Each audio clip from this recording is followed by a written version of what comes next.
that? Can I say legend? Depending on who you ask, sure. How does that make you feel? I know you're a humble person, though, but how does that make you feel? Like people have called you a legend word attached to your name. It's a humbling feeling, you know.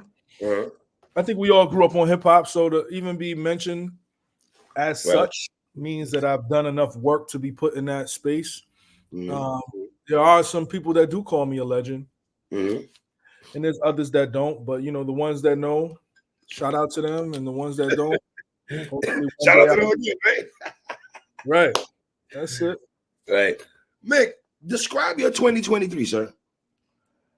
2023 was like a roller coaster, man. Like, really?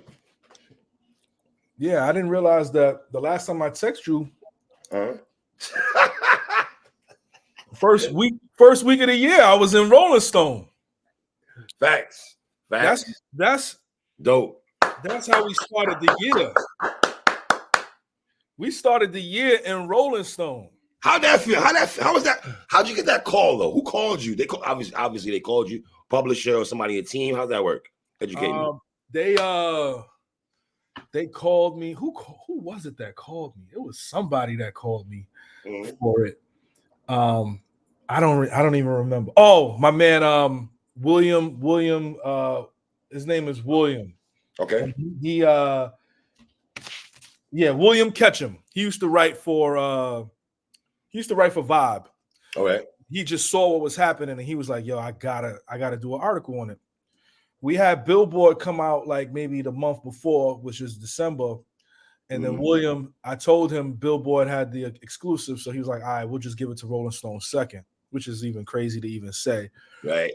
And then, you know, we did the article. It was a super extensive article.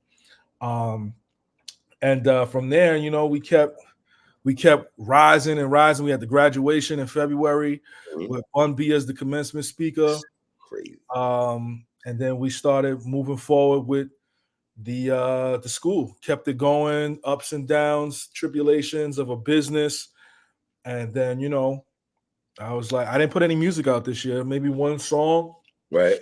So next year is going to be a lot of more music from me. But, you know, and then we ended it off with a battle. All right. So when did Pendulum come in effect? When was there a conversation or you decided, okay, I'm about to, this is going to be my new venture, my new business, right? My new occupation, what I'm going to bring to the culture of hip hop. What made you decide to do that? And what year are we talking about when you decided, okay, this is what I'm going to do? Well, the blueprint started, I should say. It started the end of 2021, and we launched in February 2022. Obviously, I reached out to Chilla Jones.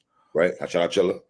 You told him I couldn't do this without him. And we got a song called Pendulum, so it kind of makes sense, you know. And then he has a group called Jones Inc. But I didn't want it to be INC, so we made it INK. And then we just started pulling people in to kind of take us to the next level. And a lot of the people that we brung in, you know, understood what needed to be done to take this to the next level. So a lot of college and higher ed people that we brung in to help us. So it operates like a real and true school, because it is a school, you know what I'm saying? And where's the school located at? People that everything is virtual. Everything's virtual, right? Yep. How dope? So I'm in Atlanta, and the graduation was supposed to be in New York this year, but Mayor Adams cut the budget. It was supposed to be at the New York Public Library on 42nd Street. Shout out to my New Yorkers who know what that's about. That's the big library. Because we had a contract with the city, but Mayor Adams cut the budget. So now we're back in Atlanta. I'm hoping to, you know, get Black Thought to do the commencement speech. I've been talking to him. I got to show you something too. I got to show you a screenshot. Your face when you said that. Yo, hold on, son. Why are you looking like that when you said that, fam? Because only you will understand us. I feel some aberration in your face, though. Okay, all right. Yeah. It's one of those. It's one of those texts. One of those. Yeah. Okay. How many all right. You listen to people that don't know, man. You've had relationships in hip hop music and in battle rap, but let's stay hip hop for a second. You've already had relationships prior to that, right? But how many more relationships have you garnered within Pendulum to now that you just, you know, people that want to reach out to you or maybe it's easy for you to have that conversation now with other artists now because they see what you're doing? I mean, people are just really, people don't, because I never really was in the spotlight. I never had a big record, right? But I'm in every circle in hip hop, whether it's the writing circle, the songwriting circle, the ghostwriting circle, the lyricist circle, the cipher circle, the battle circle, the graffiti circle. You're hip hop, dude. You're hip hop, my God. You know what I'm saying? And now the education circle. So like for me, the people that I'm meeting now are more on the business side and the education side. I've known everybody that I'm bringing into the school. I've already known them, right? Like, or they're fans of me as I'm fans of them. So like, this year we got, Jadakiss pulling up. We got Styles P, T.I. Like, like these are guys that I've worked with already. So like, it's just favors. And a lot of it is just, they respect what I do. And we're gonna keep growing this until we get to the icons, like until we get to Jay, until we get to M, until we get to Nas. 50, right? 50. We're gonna get there. It's gonna take some time. Wow. So let me ask you, being that it's virtual, right? Right. How hard is it for people to absorb what you're trying to convey to them, though, or it doesn't matter? Well, they have to put the effort in. Right. Okay. The same way Peloton has their ways where you could work out with them live, or you can just do it on your own. We have the same stuff. We got an app you could download and learn on your own, or you could join our live classes and we walk you through it. Some students need a little bit more assistance, so we do one-on-ones with students, me, each other, and the rest of the faculty. And then others, like we just kind of, and some of them get it like this in class, but it's just like anything what you teach, right? Like some students are going to learn differently than others. And it's, for me, this is how I give back though. Like it's a special feeling, man. I can't explain it. You know what I'm saying? But what I will say is that there have been people that have come on that couldn't rap and are rapping. Wow. And that speaks volumes. Yeah, that speaks heavy volumes, Nick. Yeah. How much for you yourself as a lyricist and MC, how much gratification do you get to be like, yo, I actually had hands on helping this person be an MC, or learn how to, when they go in the studio, or learn how to count bars, or, you know what I'm saying? Structure the material and stuff like that. I mean, I'm proud that they were able to learn from me. I think it's a legacy thing, right? When you think about it, like when people pass away, you start to hear different stories of what these people have done for people that they didn't really speak about. Right. I always go back to my bro, Chris Rivers, and him and his father, Pun. RP Pun, absolutely. He doesn't have a very vivid memory of his father, so he has to live off of other people's stories and hear his voice through music. Wow. If something were to ever happen to me, there are so many people that I've helped in this culture, in battle rap and hip hop, in the education space, on top of the music that I put out, on top of all of this footage of me teaching. My son will forever have me around in his life. There's nothing, I'm leaving a legacy that will last longer than me and even him. Something that stamps me in the culture. And, for some people, it might be the super accolades. For me, it's more about giving back to the people and staying rooted in the community. Wow. How many students you have all in totality? How many students is on the Pendulum? This right now, we got 80 students in Pendulum. We got 80 students in Pendulum, yeah. And we treat it like freshman, sophomore, junior, senior. There's levels. Okay, so okay. There's levels. And listen, people like to be like, you can't teach rap, and it ain't like you got, like, you can't teach certain things. Yo, we had Pharaoh Monch sat in a couple classes.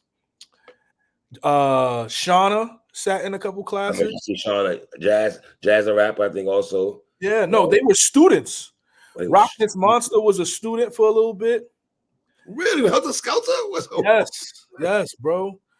Swave was a student for a little bit. Like, the thing about it is like we treat hip hop like this thing where like it's just like this phenomenon, right? But in my mind, you know, people who get better are the people who go back and research and learn and continue to learn.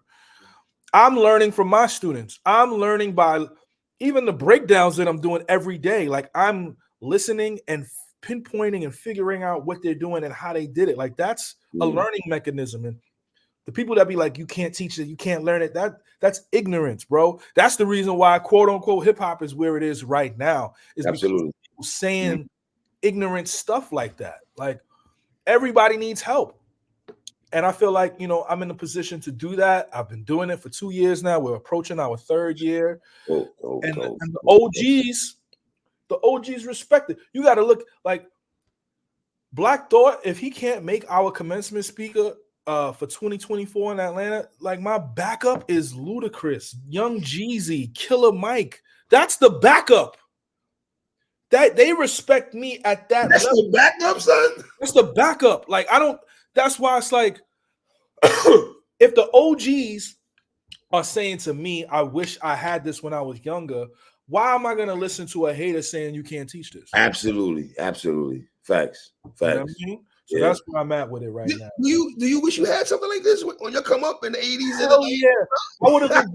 I would have avoided so much foolishness and nonsense, bro. Like in the business aspect also, right? Not even music, business also, right? Yeah, we teach the business aspect of it. Like I bring in music supervisors, I bring in tour booking agents, I bring in managers, I bring in an A&R. I'm trying to get Mark Pitts, who signed J. Cole. Yeah, that's my man. Yeah, I know you got connections. I'm just saying the name, the Mark Pitts. Okay. Yeah. I'm trying to bring in these types of people to give back these messages and lessons, and for them to come back and do it for me. And at the end of the class, they all say, "Yo, this is the guy." Wow. And he might not be where you would see somebody like a Kendrick, but he was the guy who inspired everybody. And all of the MCs come and say that. You know, it's just that, you know, sometimes it ain't. I'm gonna start putting that stuff out because as you should. I would have loved to see K Slay up there, man. R.I.P. K Slay, man. Yeah, man. I would have loved to see K Slay up at Pendulum, man. That'd have been dope to see it up in there, man. Slay would have did it too. You know, Slay was. It's hip hop, Slay. What you got going on? Yeah, fam. Yeah, Slay, sure love, I believe, bro. Yeah, you know what I mean, R.I.P. Wow, R.I.P. to Slay, man, for real. So, did you expect it to be the way it is right now when you first started out? Like, did you expect it to be how far you got? Nah, it kind of snowballed into something crazier. I didn't think it was gonna get. I thought we were gonna have 20 students the first year, and then it just kept going. It kept growing until we got to 60 students, and it was just like, yo, we really got a school. Like, this is crazy. And then, you know, when you reach that level, it's like, yo, I got to do more. Mm-hmm. You got to be careful when you scale, because you want to make sure that, you know, everybody's taken care of and you're not doing too much. And I felt like this year I did a little too much. I had too many electives. I had too many things, too many pots in the kitchen, when I should have just kept it the way it is. So I'm going back to what we started from year one. And then, you know, we're gonna expand, but we're gonna do it slower. You know, I felt that people were gonna try to copy, and then because, you know, I got, you know, people. I was dealing with trauma, right? Like, people copied me when I first came out. Nobody was putting out a song every week. Then the next thing you were doing that. Yeah, you first cat doing that. Facts. You know, like, so Crooked put out a freestyle every week. But Crooked was absolutely Crooked. Yep, facts. Yeah, but a song is different. Like, it's emotion that goes into it. Shout out to Crooked. And I told him this many times. Like, he inspired me to put out a song a week. But then even the fashion, like, you look at pictures with me and people that are popular, I was dressed differently from other people. Yes. I was rhyming over different types of beats. Mm-hmm. All of these things got taken from me. And that's why I poured so much into the school, because I was like, I don't want somebody to emulate it, more popular, and take the school idea from me. So, but now I think people know now, like, okay, this is Mickey's lane. So I'm gonna pull back a little bit. We got a textbook, my nigga. Oh man, so I got a textbook out here. It's in color, full color. You know how much it costs to make a full color text? Textbook. Were you worried about people who were in bigger powers of B that were gonna copy your stuff? Yeah, I was worried. Yeah, I was worried like and I say it respectfully, but I was worried like a M or like a Nas or like a J would have something, and that would be the end of this, right? But we've put so much equity and trust into the people's perception of what we have. I'm not worried anymore.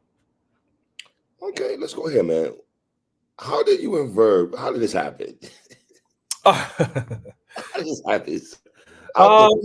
I'm thinking you just not gonna battle no more. I thought the last time I heard from you I thought Bdot was the main target. That didn't happen, and I thought you were like, "Lie, I'm done. I have nothing to, So, I think people knew that I wanted the Bdot battle. People knew. Yes.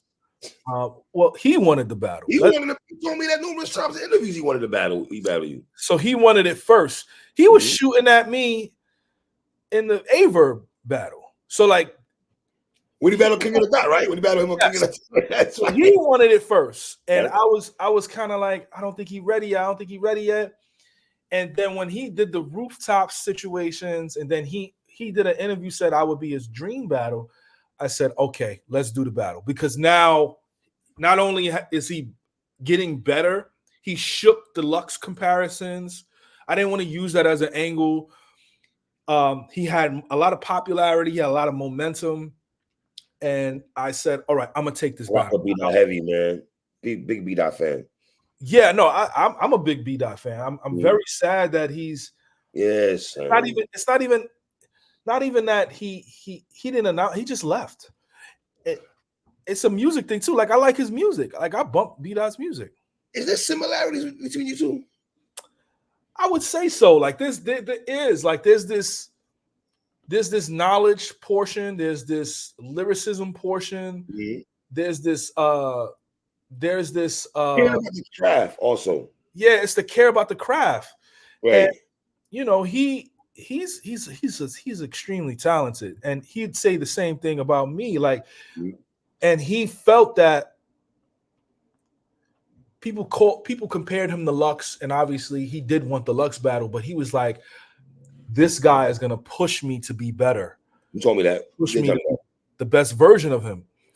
So when it didn't go down, I was very disappointed because we were talking about it going down on RBE. We were having the conversations with ARP.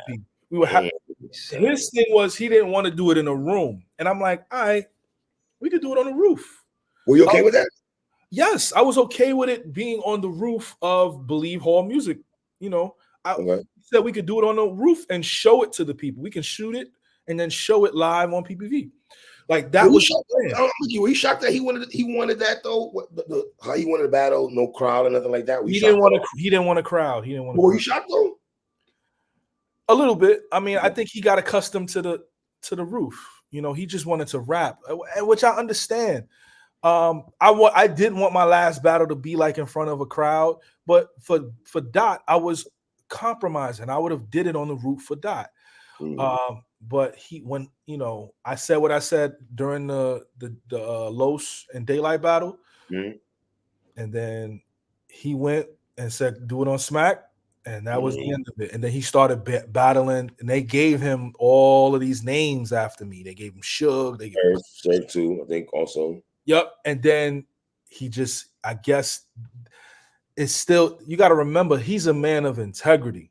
Big time, son. Big time. Oh my God. So even though they gave him these names, still wanted, I was the guy. And I asked him, I said, yo, what's about Mickey Factz that you want to? He said, Mickey 3, I want to battle Mickey. And I said, why Mickey? He said, I just respect his pen. I respect his lyric. He can rhyme. He can rap. You know what I'm saying? Y'all going to expect me to say this person is battle rapper. Fine, cool. But I'm just talking in terms of rapping, I want to rap with Mickey. This is what he told me in the interview way before he stepped down. Yeah, I mean, it would have been pressure on both sides. It would have been anxiety on both sides. So when that didn't go down, I was like, all right, well, then what about Iron Solomon? And I felt that would have been a great match because me and him are cool. There's a respect level. Yes. And then the last time we both had battled before this Verb situation was on Volume 3. So it would have been equal. It would have been like the last time we both were in the ring was this date. When you battled DNA, he battled Nitty, right? No, he battled O-Red. O-Red. Oh, I'm tripping. O-Red, that's right. He battled O-Red. So it would have been perfect. It would have been a perfect match. But he is doing his business. So he said no. So then I was like, so then me and ARP was going through a bunch of names, and none of them really kind of had the pressure. It was either high risk, low reward, or the name just didn't make sense for me from a visibility standpoint, or even a name standpoint, right? Okay. And that's those, I'm not going to name those. It just didn't make sense. So, I gave ARP some names. I said Nitty. I was like, I'll take Nitty. And you look at these names I'm naming. I'm naming the like dangerous mother. I don't know if I could. I'm naming all of the scary people. But Nitty's URL, so we had to respect that. So then I said, hey, check this out, man. I do want to kind of I want to keep my word because URL was trying to get me over there. King Bao was trying to get me. A couple other people was trying to get me, but I was like, y'all, let's do this. This last battle be here. What do you got, A? And he was like, what about Verb? And I was like, I liked what he did with Ward. We've been trying to book me and him for a long time on different leagues. Yeah, we almost did Quiet Room. We almost did with Who's Flip. Yeah, we almost did Quiet Room. We almost did URL. I have old rounds from Verb in 2016, 2017. We were very close to being booked on a couple different leagues, and it just never came to fruition. So I liked what he did with Ward, and I said, yeah, he's a legend. He's Mount Rushmore. He's God tier. Let's do that. So then I was hoping it was the Blue Room. He sold me on this idea of shooting it in LA in a closed space. And I was like, all right, I could do that. Let's do it. And then that's how it started. Now, as an old head blogger, this is how I looked at this battle. It just felt like it was two niggas that could rap, no shenanigans. We're not talking about gun butting you down. You're not gonna have social media bullshit. We're not gun barring you every fourth bar. It ain't nothing like that. Niggas are going to rap where there's no crowd influencing nobody. It's two niggas that you have to listen. Listen, like the era I'm from, we had to listen to where niggas have to rap. Rap. When niggas say rap, all that, a lot of you niggas be talking about that rap shit, and y'all really don't be rapping respectfully. You niggas be thinking you rapping, but y'all don't be rapping. Y'all rapping, but not rapping. And that's what I got from you and Verb, man. And I felt like I had you win the battle respectfully. If you're going to go into that bag, you probably don't care about stuff like that. But I felt you won that battle against Verb, and I think you were more direct on certain things you were saying compared to Verb. And my man, this shit y'all put together, and you haven't lost a step, my guy. I ain't gonna lie to you. I guess you never lose a step when you can rap, I guess, huh? Yeah, I mean, I'm an MC. I mean, it's you never lose a step when you can rap, right? I mean, that doesn't, you don't lose that, I guess. Yeah, I mean, and I watch it and I've done it before, so like I kind of know the intangibles.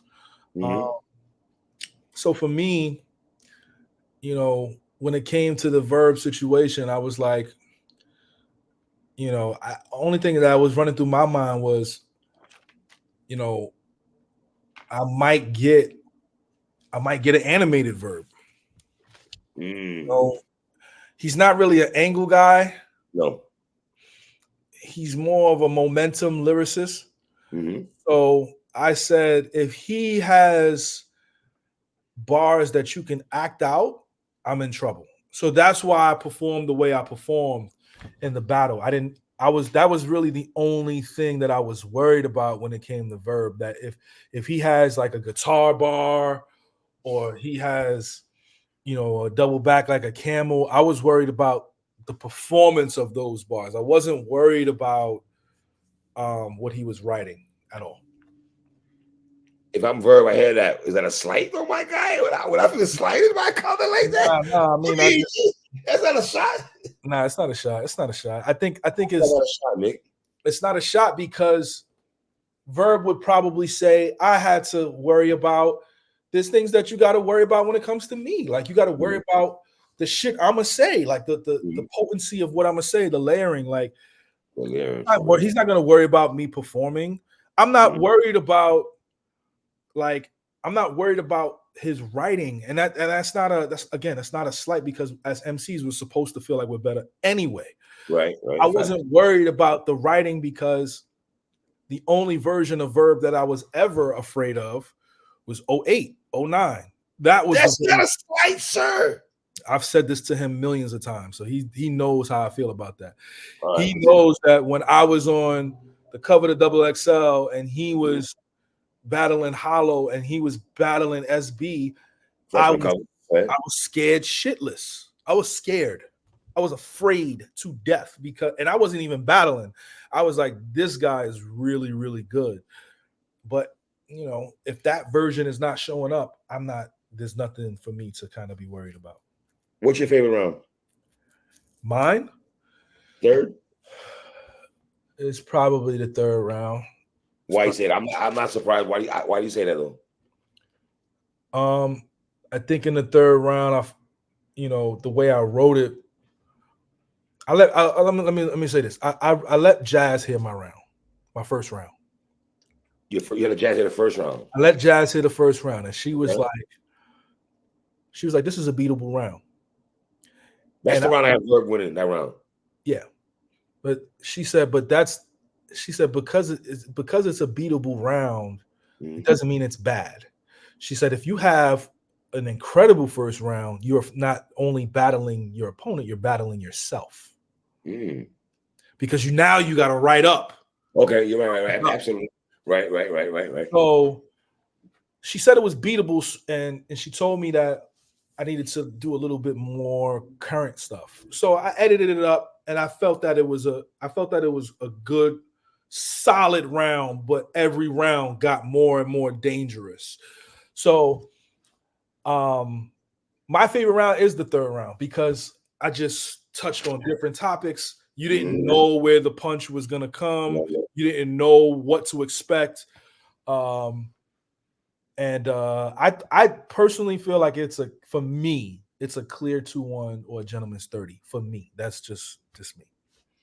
Bars make him hold doves up for him. No soap dish. This thing was, that shit was crazy. And I like the Pooh Shiesty blessing in the skies line. That shit was cold, Mickey. Yeah. Cold. And then fucking, I know you pitched that URL R. Kelly. That don't mean you start leaking P footage. I'm like, this nigga's rapping. Yeah. I don't know what to do with that. When he's have double entendres, sometimes you have triple entendres. There's certain things you be saying and shit like that, though. Yeah. But were you happy overall, the overall battle itself, though? Yeah, I thought that it was. I thought that the battle is going. I think that the battle is going to do well online. Like when I look at the members only comments, it's good. When I look at the comments on Twitter and Facebook, it's only good things. I think that the reason why it's a good battle is because even though we're both lyricists, I'm doing the aggression and the performance and rhyming a little faster. He's pacing. He has specific angles that are not particularly tailored to me, but to what I represent. Right. And then he's actually kind of rhyming. Like he's actually doing these intricate multi-syllabic schemes. And I think that combination, you get everything in the battle. So even though when people say like it's high level rapping, yes, it is high level rapping, but there's also this balance of you get this from this, you get a little performance here, you get a little exposition here, you get a little angles from Mickey, you get a little bit of multi-lyricism from here, and you get heavy haymakers and punches from here. So I think everything is in this battle. Listen, you watch Verb his whole career from the time he stepped on these stages, right?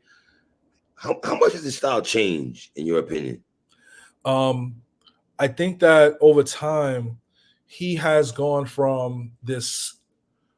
He was hungry. He was so hungry, and he was the whole quote unquote AMG mode, that was Verb first. Like that was really Verb. When you think about like Starship Enterprise, when you think about Guardians Angel stuff, all of that, like that's AMG mode. Like he was that guy with aggression. And then after the Charlie battle, you kind of see like he kind of started to change a little bit, and it wasn't no longer these strings of multis over the course of 4, 8, 12 bars. He started to kind of shift a little bit. Then after that, after kind of like after the K Shine battle, he shifted again. And he didn't do, like people were anticipating more of the big Gerald style third rounds from him, and that's hard to replicate. So it's hard to do. So he kind of stopped attacking the person of a battler, but more of what you represent. So when you watch him battle Ward, he doesn't say you can't take the sun, your kind can't take the sun, right? So he's breaking down everything you represent, not just you. He's battling you and your representation. So when he battled me, he's battling me and my school. He's battling the students I talk to. He's battling the industry. Which is his style. So that is the progression. His third round kind of gave me that vibe. What you're talking about, his third round kind of alluded a lot to what you're saying to me, in my opinion. We listen to Verb rapping the third round. Yeah, so like that's his style. It's more of a representation than direct angles that he'll take from here on out. Talk to me about the Danger Zone battle. The Danger Zone battle, for me, I think that I was inspired by Rex and Young Ill, and I wanted to I went into the space where I wanted to have this long one rounder. I mean, that card was all one rounders, but if it was up to me, I would have probably, if I could redo that battle, I would shorten the round. I would shorten it to like 4 minutes. I would not have done. I would have done 3 rounds with Danger. I wouldn't have done that one long 10-minute. Right, like that was just, it was too much. It was too much. I'm glad that I was able to kind of, battle away from home, take a newcomer, and don't slip, choke, or nothing like that in front of Danger Zone. But in essence, I feel like that's a debatable battle. Like I heated up in the beginning and tailed off at the end. He started off very weak and heated up at the end. Yeah, absolutely. So it's like that's why to me it's debatable. I'm not mad at somebody saying he won. I just be like, I'd be confused when people say he bodied me or anything like that. It's like that doesn't make sense. If you say Danger Zone won, fine, but I don't think it's a body though. Let's relax. Let's relax on the body. It's a debatable battle. Daylight battle. The daylight battle should have been my last battle. I wanted that to be my last battle. I didn't want to do the KOTD URL. I didn't want to do that. That came after the daylight battle. I was very angry about the daylight battle, mostly because he robbed me of a classic. If he would have done what he was supposed to do, we would have had a very, very classic battle on that stage. I understand that he had issues with them behind the scenes, but I'm your man, and that was my guy. I didn't talk to him for like a month after that because it's like, really, wow. Because it's like that's my bro, for real. And for me, I felt that you could do these antics with everybody. Why do this to me, bro? Like you asked for the battle. I did not call King of the Dot. I called Gracie for Danger. I didn't call King of the Dot for Daylight. Daylight called me and was like, "Yo, I want to take this battle. I want to do the battle." And I said, "All right." After a couple of weeks, I said, "All right, I'll do it." That was a body bag. You know what I'm saying? Like, it was a bag. It is what it is. I wasn't happy about that though. I wanted a competitive match. And then DNA, how did that turn into a grudge match? Like how did? Well, I know how it did. I'm outside. You antagonized that man for years. Yeah, I mean, for years. Yeah. So I had antagonized him for years, but then when I texted him on New Year's of 2018, after his big cannon battle, and I said, I'm ready because what you did there scared me. He's like, everything else you did before never scared me. That was scary. So let's do this. And I said, let's figure it out. But he had matches already, and I was on. I did like three or four tours. So I started antagonizing him once we got the contract signed, and I went crazy on him, beforehand. He was dealing with some personal things, so he couldn't really give me the promo I wanted back. And in that battle was fire though. That face-off was everything though. But go ahead. It was crazy. In that battle for me, I thought that it was a lot of pressure. It was my first time being in a pressure cooker, because my side wasn't reacting the way his side was reacting. His side reacted off of every punch. Mind you, it was good material, but I'm talking every punch they reacted to. NWX at the time, right? Isn't NWX you're talking about? Yes. You want to know what's crazy about that? I remember when the battle happened live. I'm watching Twitter. Okay. People are going crazy saying that they were gassing K-Shine against Geechee. But it was the same thing with DNA. The same thing. During the battle, and me and Mav talked about this on his show. He was like, Mickey was going crazy but he said, this is how I know you were going crazy. After every bar, they were like, that's all you hear. When you rewatch the battle, they're losing their mind for DNA. But when I land a bar, it's just because they can't hold it in. I feel like that's another debatable battle. I feel like he got the second round clear. Clear.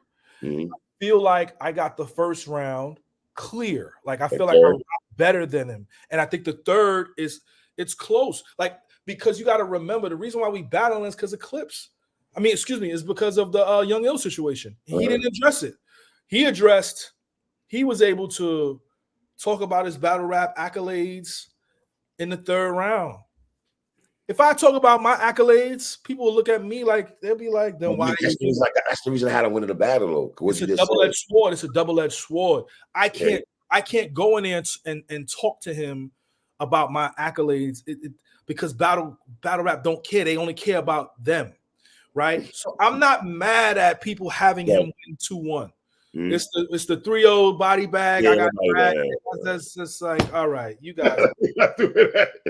So is this it? No more battles, or if you feel the itch, is it more of an itch for you? Like, okay, I feel inspired. It's not an itch.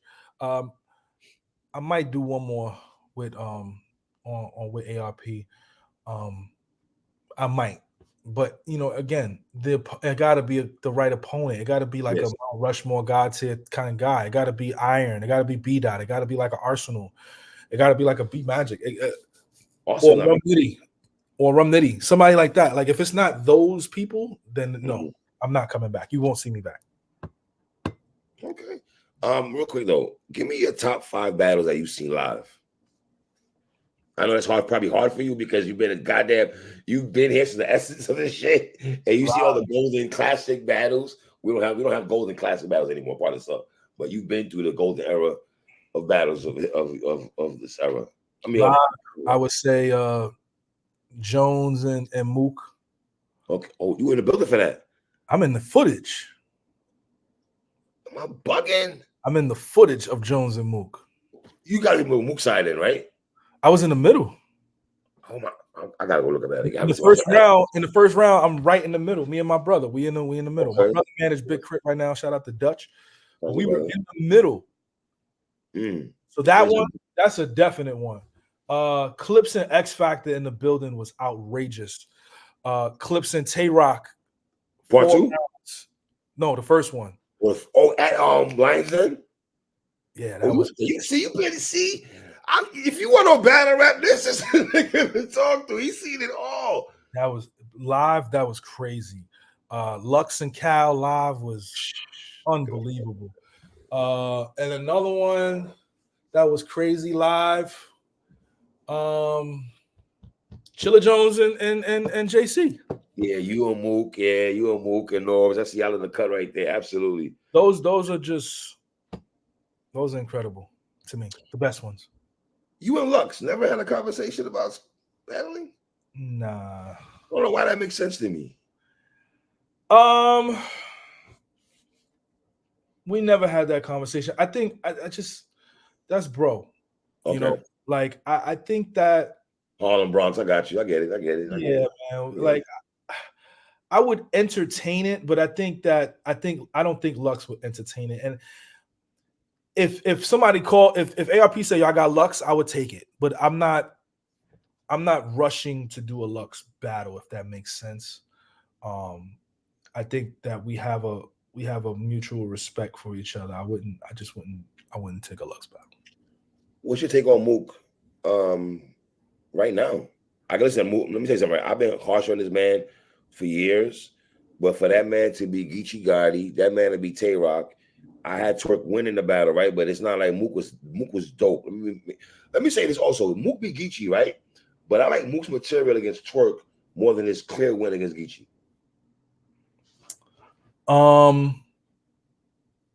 I like Mook's material for Twerk better than the Geechee material. Me too. Love it. But I still think his best material is his rock material. Yes, agree. I would say second, right? After rock, it would be the Geechee. It would be the Tay Rock. I mean, the Twerk joint for me. Absolutely. Yeah. Were you shocked he beat Tay Rock the way he did? No. Come on, Mick. No. You weren't shocked the way Mook won that battle, bro? No. The moment they moved people out of the room, I said, this is over. No exaggeration. When because I had heard his rounds already. He had ran all of the revisions. I had heard the Briz material. I knew everything. Mm-hmm. So I was like, okay, it's probably going to be a close 2-1. When they removed everybody from that room, I said, this is going to be a 3-0. And that's no slight to Rock. Right. I just knew I knew what he had. You know what I mean? So you, Busta, and Puff are Summer Madness too, right? What is the conversation before Diddy pulls out the 10 stacks amongst y'all? Or what's the conversation like? Or is he like, yo, I'm about to throw this second round? Because let's be real, the first round is already over, right? I felt Verb got the first round. And then Rex obviously went into next mode in the second round. But what was the conversation like that in the bleachers on top there amongst y'all? I was invited up there by Q-Tip. All right, Q-Tip, all right. Shout out Q-Tip. That's my love Q-Tip, man. That's my mentor. So like I was communicating with Q-Tip most of the time, and obviously Busta. I knew Busta from the BET Cypher. So Diddy looks over to Q-Tip and is like, yo, I want to put some money on a battle. What should it be? And me and Tip was like, yo, put some money on this one right here. And he was like, I got 10,000. Because it was a grudge match. Let's keep it. It was a grudge match. What's Summer Madness? We'll continue, guys. And he had more. He had about 40 or 50,000 on him. He was gonna put money on Clipson and Jones, and he was gonna put. And I think he gave Mook like an extra 20 that night for beating Iron Solomon at Mr. Childs. He gave him an extra like 20 or something ridiculous. And obviously, you know, he asked me and Q-Tip. I think he might have asked Los as well, because Los was up there too. Oh, Los. Okay. Yeah, Los was up there too, but I don't know if I think he leaned. I don't want to say he leaned on my word, because that was my first time meeting Diddy. He leaned more on Q-Tip's word, saying this is the battle to put the money on. Yeah. Wow. Jesus Lord. Los, that's another. What's your take on Los coming to battle rap? It's actual battle. I think he's one of the best dudes compared to Cass, Budden, Jag. I like Jag too, but I got Los's top 40 Cal. The rest is J Mills. It's me and Los. Yeah, you and Los. Yeah, we the best. I don't have, huh? I've been very impressed with Los though. Yeah, it's me and him are the best to ever come back. I think that I think he's great. I know people want to see me and him battle, but probably never battle. Like that's my man's. Like I learned my lesson with the what's her name? With the daylight battle. I would do a 2-on-2 with Los. I would do a 2-on-2 with Los. Wow, that's too much rapping, sir. That's a lot of rapping. I would do a 2-on-2 with Los. That pen and pad going back and forth like Jaden Styles with y'all two niggas. I don't know, dog. I don't know if they're ready for that type of work, though, my nigga. I ain't gonna hold you. Royce, where you at with that? You guys speaking terms? I haven't spoken to him. I think he left a comment on something when I got hired at Clark Atlanta. He was like, yo, this is crazy. And I said, yo, you should come and teach. And he was like, yeah, I'll come and teach at Pendulum. But aside from that, I haven't said anything to him, and vice versa. I know that something leaked earlier, but I think that was an old record that they spliced together with Crooked. I really don't got no issues with him. I just had to take an extra shot in the Verb battle. He's a little shot. He's a little shot. In and out real quick. And then just a little stabby stab. Like we'll kill a stabby stab. Not too crazy. Was that a crazy time for you? That back and forth? It was. I enjoyed the aftermath of the love. I just didn't like that Royce just didn't respond. Like it was just like, all you really gotta do is respond, bro. I don't think that he understood that if he would have responded, that his fans would have, it didn't matter if it was great or not, people would have loved it because it's him. And he's more than capable. Like it's Royce. Like but I don't want to speculate. Only thing I know is that he probably didn't like that I went on a press run, but I had an album with Blue coming out, so I had to do the press run. And if you look at the press run that was already set up, and if you look at the Drink Champs interview, like I put him in my top 5 because that happened before that situation. And he's still incredible. I just for me it wasn't personal. I didn't have any personal attacks. I only talked about his rhyming. Like that was really it, But he didn't respond, so it is what it is. I saw all the shots. I saw Ransom saying what he said.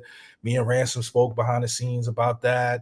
I saw the low stuff. I saw all of that stuff. Like none of that. As long as my name wasn't mentioned in a verse, right? Everybody was okay with me. I didn't go at Crooked. I didn't go at Joel. There was no need for me to go at them because they didn't say my name, and I'm not saying. I'm not looking. I wasn't looking for that type of energy until it happened on the live with you. Like it is what it is. But what happened, and I think that it was a moment in time, and I think it woke up people for me. And I guess whenever Royce decides to rhyme again, he will address it when it's time to. But I don't think I'm gonna respond to anything he drops because it's been almost 3 years. Why do people get on you about Mural though? They act like when you show Mural love, like you ODing because Lupe's your guy. But I love Mural. I try to break that shit out myself. God bless. I still didn't get it all the way. It's just too much to impact. It was fucking long verse. Man. I think it's incredible. I don't know why people. I think it's really dope, especially from a platinum artist to do that. Like, what artist? Like, I don't think Cole or Kendrick or Drake has ever did like a 10-minute rhyme. Like, I think it's fantastic and it's layered like hell. I don't get why people look down on it so much. I like when Joe Budden did it. Yeah, I mean, Joe Budden did it. I think he was inspired by Joe Budden to do that, but Joe Budden never went platinum. This is a guy who got a Grammy on his mantle. It's different. You know what I'm saying? So like, I think it's incredible, and a lot of his fans do as well. What you got going on for 2024? What should we looking out for you in 2024, sir? I got a couple EPs coming out. My first single, 88 Tyson, should be dropping next month. Me rapping as Mike Tyson. Wow, really? The Mike Tyson drop, yeah, like it's gonna shake up. It's gonna shake up a lot of shit. I got a couple EPs dropping. I got a project with Crisis. What's the project you had? Collages, right? What's it called? Collages? What Collages? That was 2020. I like that project, bro. Appreciate the song that. about your son, the A+ joint. You got a couple of joints in there. I rock the heavy in there, man. Yeah, very introspective project you had. Yeah, so we got the deluxe of It's Only Us Here dropping in like February. I got probably a project with one of my students coming out in April. Your student? Yeah, we got. Yeah. Okay. I got a Miami-based record that I'm working on. I got a project with Crisis. I got a project with Pete Rock. I got a couple things. Oh, Pete Rock? Yeah. I got a lot of things in the tuck. For next year, it's going to be a big year for me next year, music-wise, because I stayed on the school tip. But yeah, that's just music and more events. Okay. My brother Mickey, man, I appreciate you, brother. Taking your time to rock with me, my brother, man. I appreciate you as always, bro. Absolutely. Y'all stay safe. Long live lyricism. Sign up to penduluminc.com. Become a better rapper and MC. Love the 3-letter man. Peace. My guy. Shout out to my guy.